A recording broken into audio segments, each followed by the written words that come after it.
하나님 말씀 요한계시록 9장 1절부터 21절 말씀입니다. 신약성경 407페이지 요한계시록 9장 1절부터 21절 말씀입니다. 제가 봉독하고 마지막 절 합독하겠습니다. 다섯째 천사가 나팔을 불매 내가 보니 하늘에서 땅에 떨어진 별 하나가 있는데 그가 무저갱의 열쇠를 받았더라. 그가 무저갱을 여니 그 구멍에서 큰 화덕의 연기 같은 연기가 올라오매 해와 공기가 그 구멍의 연기로 말미암아 어두워지며 또 황충이 연기 가운데로부터 땅 위에 나오매 그들이 땅에 있는 전갈의 권세와 같은 권세를 받았더라. 그들에게 이르시되 땅에 풀이나 푸른 것이나 각종 수목은 해하지 말고 오직 이마에 하나님의 인침을 받지 아니한 사람들만 해하라 하시더라. 그러나 그들을 죽이지는 못하게 하시고 5달 동안 괴롭게만 하게 하시는데 그 괴롭게 함은 전갈이 사람을 쏠 때에 괴롭게 함과 같더라. 그날에는 사람들이 죽기를 구하여도 죽지 못하고 죽고 싶으나 죽음이 그들을 피하리로다.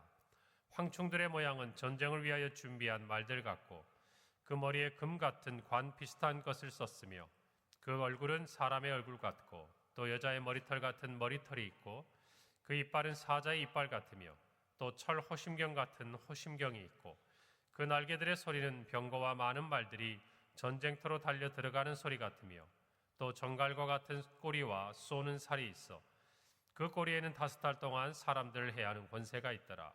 그들에게 왕이 있으니 무저갱의 사자라. 히브리어는 그 이름이 아바돈이요 헬라어로는 그 이름이 아볼루온이더라. 첫째와는 지나갔으나 보라 아직도 이후에 화 둘이 이르리로다.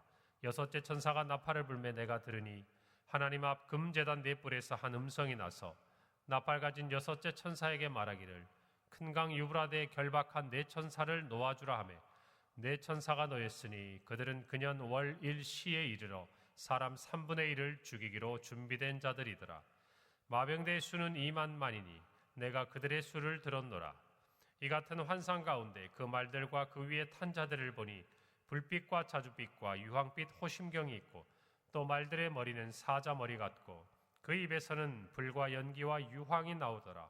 이 세 재앙 곧 자기들의 입에서 나오는 불과 연기와 유황으로 말미암아 사람 3분의 1이 죽임을 당하니라. 이 말들의 힘은 입과 꼬리에 있으니 꼬리는 뱀 같고 또 꼬리에 머리가 있어 이것으로 해하더라. 이 재앙에 죽지 않고 남은 사람들은 손으로 행한 일을 회개하지 아니하고 오히려 여러 귀신과 또는 보거나 듣거나 다니거나 하지 못하는 금, 은, 동과 목석의 우상에게 절하고 함께 읽습니다. 또 그 살인과 복술과 음행과 도둑질을 회개하지 아니하더라. 아멘.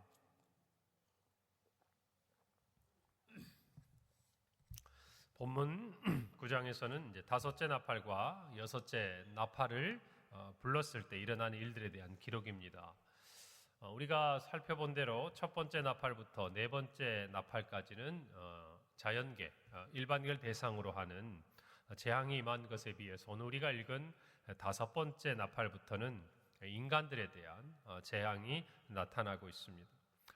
이 두 재판에 있어서 심판에 있어서의 공통점이라 할 수 있는 것은 특별히 이런 마귀와 같은 악마와 같은 그런 존재들에 의해서 정말 불신자들 또한 이 땅에 있는 성도들도 또 그 고통의 어떤 시간 속에 함께 있는 그런 부분들을 살펴볼 뿐 아니라 특별히 이제 이 마귀들을 따르던 하나님을 대적하던 또 하나님을 믿지 않던 불신자들이 그들이 따르고 그들이 숭배했던 존재들에 의해서 멸망에 이르게 되는 그런 부분들이 성경에 기록되어 있습니다.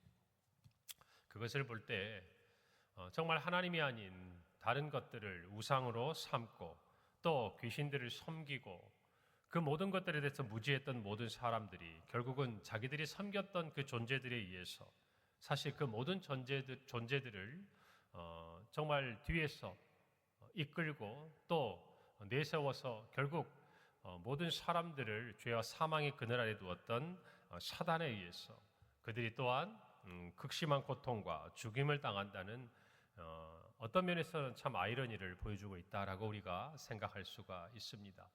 그런데 사람들은 그것을 알지 못하고 하나님이 아니라 우상 숭배와 또 세상의 악한 것들을 따르고 섬기는 것을 보여주고 있는 것입니다.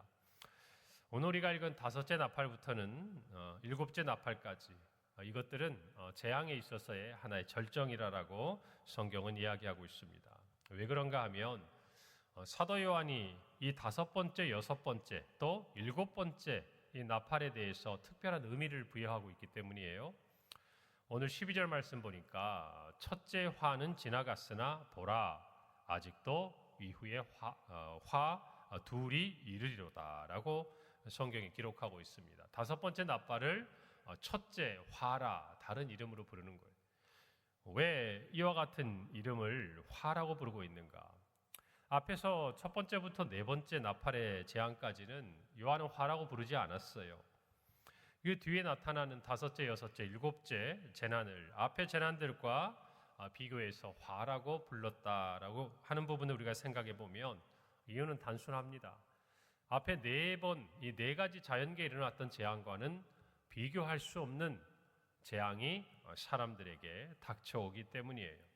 오늘 성경에 보면 영적인 부분, 특별히 어떤 마귀와 같은 존재들에 의해서 정말 사람들을 고통과 또 죽음에까지 이르게 하는 재앙이 찾아오기 때문이라는 것입니다.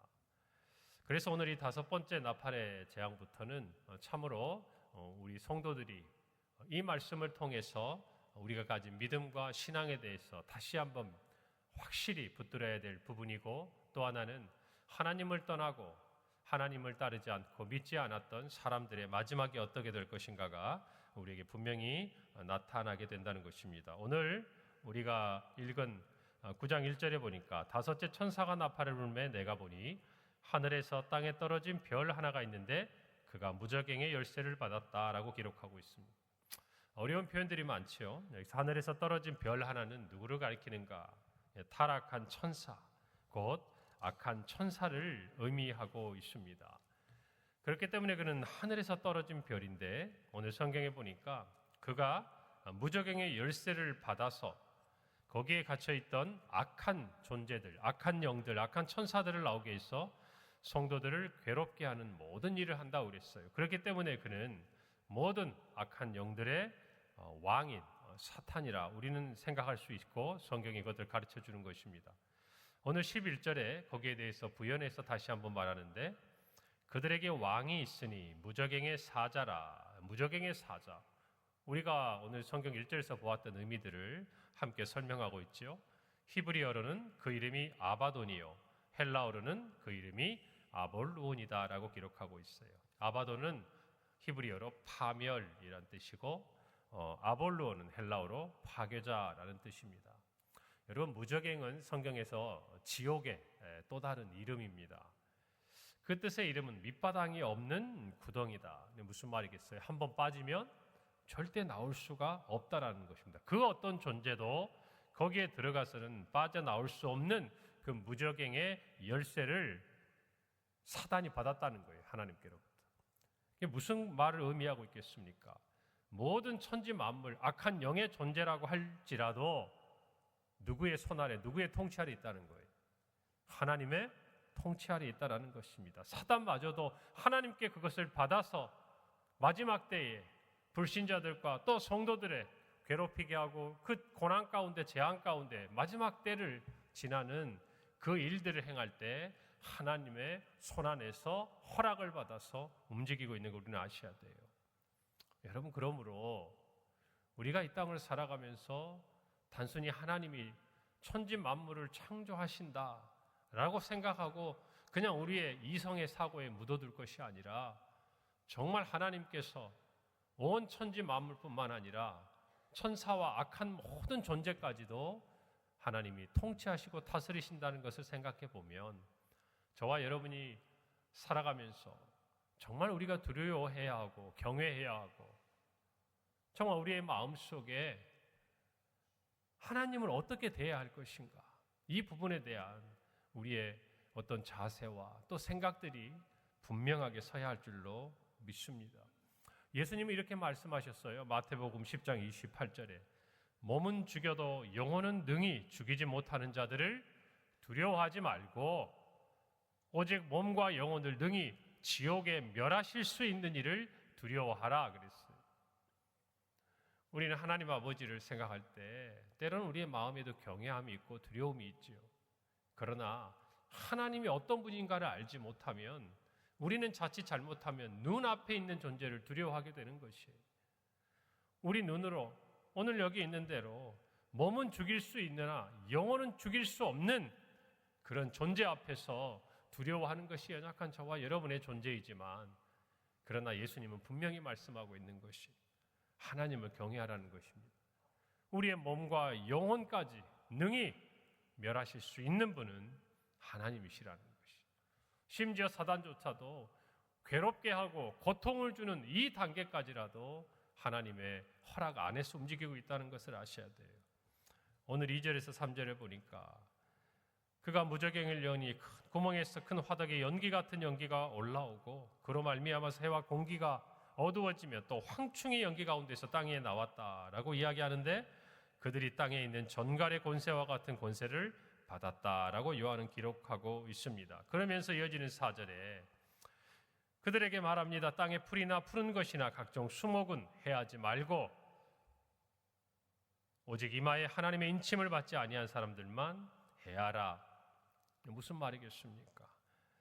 하나님의 인침을 받지 아니한 사람들, 즉 하나님을 따르지 아니하고 예수 그리스도를 믿지 아니함으로 말미암아 그 구원의 자리에 들지 못하는 모든 불신자들을 괴롭히는 악한 세력들의 그들을 설명하는 단어로 황충이라는 단어를 사용하고 있는 것입니다. 우리는 요엘서의 메뚜기에 관련된 저주와 심판에 대해서 우리는 살펴볼 수 있죠. 여러분, 오늘 성경에 우리가 쭉 살펴보면은 이 악한 존재에 대해서 5번째 나팔에서는 황충이다, 그리고 7번째 나팔에서는 마병대다라고 설명을 하면서 그들에 대해서 묘사를 하고 있습니다. 여러분, 이 부분에 대해서 우리가 볼 때 사실적인 묘사라고 단순하게 우리가 받아들일 것이 아니라, 이 부분은 여러분 가만히 생각해 보세요. 오늘날 저와 여러분이 이 황충 메뚜기 떼의 저주가 뭔지 우리는 잘 이해하지 못합니다. 다만 아프리카 지역에서 지금도 일어나고 있는, 또 아시아 중부 지역에서 일어나고 있는 그런 일들을 우리가 기사를 통해서 보는 것, 그게 전부겠죠. 그러나 우리는 그게 얼마나 큰 일인지 알 줄 몰라요. 그래서 우리에게는 추상적인 부분으로 설명이 되지만, 여러분 그 당시에 이 요한이 그 시대에 있는 사람들에게 가장 심판의 메시지, 가장 저주와 같은 하나의 상징적인 표현들로 설명하고 있는 것들이 무엇인가? 바로 이 황충과 마병대라는 것이에요.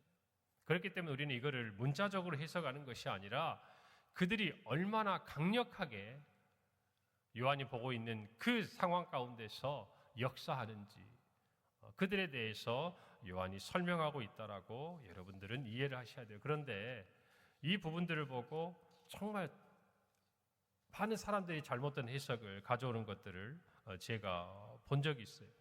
제가 대학교 시절에 저희 교회 다녔던 형인데 신앙생활을 그렇게 오래 하진 않았는데 굉장히 열심히 이렇게 신앙생활을 대학교에 와가지고 막 공부하는데, 어디선가 가서 이제 성경 공부를 하고 온 거예요. 그러면서 여기 한번 가만히 잘 들어보세요. 저한테 이 부분을 읽어줬어요. 이 부분을. 그러면서 이때가 앞으로 미래의 때를 예시하고 있다는 거예요. 그러면서 이 황충의 모습이 헬리콥터라는 겁니다. 헬리콥터. 장차 나타난 이 요한이 미래 시대에 헬리콥터가 나타날 것을 보고 이렇게 기록했다는 거예요. 그 생각을 하고 한번 들어보세요. 황충들의 모양은 전쟁을 위하여 준비한 말들 같고 그 머리에 금 같은 관 비슷한 것을 썼으며 그 얼굴은 사람의 얼굴 같고 또 여자의 머리털 같은 머리털이 있고 그 이빨은 사자의 이빨 같으며 또 철 호심경 같은 호심경이 있고 그 날개들의 소리는 병거와 많은 말들이 전쟁터로 달려 들어가는 소리 같으며 또 전갈과 같은 꼬리와 쏘는 살이 있어 그 꼬리에는 5달 동안 사람들을 해야 하는 권세가 있더라. 여러분 이것을 한번 가만히 연상해 보세요. 그럴싸하지 않습니까? 여러분 헬리콥터 앞에 어떻게 생겼어요? 무섭게 이빨이 이렇게 드러나는 어떤 형상들을 해놓고 위에는 어때요? 금관 같은 것이 있어서 이게 돌아가면서 타타타 하면 무슨 소리가 나요? 말들이 마치 전쟁터로 달려가는 소리 같고 그렇게 설명을 하더라고요. 그래서 제가 들으면서 이 형이 참 성경을 열심히 읽고 좋아하는 거는 맞는데 잘못되면 큰일 나겠구나. 그래가지고 제가 그 형을 데리고 목사님한테 가가지고 이런 얘기를 해서 그 부분에 대해서 잘못된 해석인 것들을 저희가 함께 듣고 생각한 적이 있어요. 그러니까 여러분, 요한계시록을 자꾸 우리가 보고 있는 이 때에 맞추어서 해석을 하면 여러분, 나중에 시간이 지나서 예수님이 이 땅에 오시는 건 하나님밖에 알 수 없는 거예요. 그리고 요한이 이때 설명하는 것은 이 독자들이 누굽니까 지금? 그 시대를 살고 있는 사람들에게 사실은 헬리콥터가 어떻게 생겼느냐를 가르쳐 주고자 하는 것이 아니잖아요. 정말 이 땅의 마지막 때에 당할 심판이 얼마나 무서운지, 얼마나 강력한지, 그래서 어떻게 준비하고 어떻게 그 부분들에 대해서 우리가 믿음으로 서야 하는지 그 부분에 대해서 이야기하고 있는 것인데 이것들을 잘못 오해하게 되니까 오늘날에도 숱한 이단들이나 숱한 어떤 잘못된 거짓된 그런 사람들이 이런 부분의 해석을 통해서 사람들의 마음을 솔깃하게 하거든요. 왜요? 그럴 것 같거든요. 근데 그럴 것 같다라는 게 누구 생각이 그렇다는 거예요. 자기의 경험 세계, 자기의 지식으로 보면 그럴 것 같다는 거예요. 여러분, 이와 같은 일에서 우리가 분명한 성경에 대한 지식을 가져야 할 줄로 믿습니다. 6번째 나팔이에요. 6번째 13절부터 나팔을 보니까 천사가 말합니다. 네 뿔에서 한 음성이 나서 나팔 가진 6의 천사에게 말합니다. 뭐라고 말하느냐? 큰 강 유브라데 결박한 4 천사를 놓아주라. 그런데 이 천사들이 하는 일이 뭐냐면 15절에 보니까 그 년, 월, 일, 시에 이르러 사람 3분의 1을 죽이기로 준비됐다고 말이에요. 여러분, 유브라데 강은 문명의 발상지 중 하나인 유브라데스 강을 가리키는 것이에요. 곧 세상 문화의 중심지고, 다시 말하면 이건 어떤 것이에요? 사단의 소굴이라는 것이에요. 거기에서 지금 결박되었던 4명의 천사가 풀려났어요. 악한 천사죠. 그리고 이 천사가 하는 일이란 인류의 3분의 1을 하나님이 정하신 그 시간에 죽이는 거예요. 이전에 5번째 재난에서는 고통을 받는 거였어요. 죽지도 못하는 고통 가운데 있었지만 이제는 3분의 1이 죽게 되는 재앙이 닥친다는 것이 두려운 일입니다. 그리고 15절에 보니까 그 마병대의 수가 2만만이에요. 2만의 만이니까 계산하면 2억이에요. 2억을 하나하나 셌겠습니까? 아니라는 거예요. 그만큼 셀 수 없는 많은 그와 같은 숫자가 나온다는 것이에요. 그 마병대의 모습을 한번 쭉 보십시오. 머리와 꼬리가 분간이 안 됩니다. 거짓이에요. 위선이라는 것이에요. 사단이 거짓으로 이 세상에 많은 사람들을 미혹하고 또 그렇게 함으로 말미암아 죽음에 이르게 한다는 것이. 여러분, 오늘 저와 여러분이 분명히 알아야 돼요. 우리는 영적인 악한 존재가 있다는 거예요. 그래서 우리의 싸움은 혈과 육에 대한 것이 아니라는 것을 분명히 아셔야 된다는 것이. 에베소 6장 12절 13절 우리의 씨름은 혈과 육을 상대하는 것이 아니요 통치자들과 권세자들과 이 어둠의 세상 주관자들과 하늘에 있는 악의 영들을 상대함이라. 그러므로 하나님의 전신갑주를 취하라. 이는 악한 날에 너희가 능히 대적하고 모든 일을 행한 후에 서기 위함이라 그랬어요. 두려워하지 마세요. 모든 것이 하나님의 손에서 허락이 되어 시작되는 일들입니다. 다시 말하면 하나님이 약속하신 대로 우리를 구원해 또 하나님의 자녀 삼으사 영생으로 인도하는 이 일 또한 하나님이 반드시 이루어 가시는 능력의 하나님인 것을 믿는다면 오늘 이 땅을 사랑하는 저와 여러분은 이때를 두려워할 것이 아니라 이와 같이 모든 천지 만물과 이 세상을 주관하시고 마지막 때를 주관하시는 하나님을 경외함으로 하나님의 전신갑주를 입고 믿음으로 승리하는 저와 여러분이 되어야 할 줄로 믿습니다. 기도하겠습니다. 하나님 은혜를 감사합니다. 마지막 때에 우리가 주의 약속이 더디다고 생각하는 것이 아니라 회개하기, 정말 그 회개하도록 오래 참으시는 하나님의 그 긍휼하심을 깨달으며 하나님의 전신갑주를 입고 악한 날에 대적하고 또 바로 설 수 있는 우리 모든 성도들이 되게 하여 주시옵소서. 하나님을 경외하고 이 세상의 모든 미혹해 하는 어떤 것들로부터 믿음을 지키는 우리 모두가 되게 하여 주옵소서. 예수님의 이름으로 기도합니다. 아멘.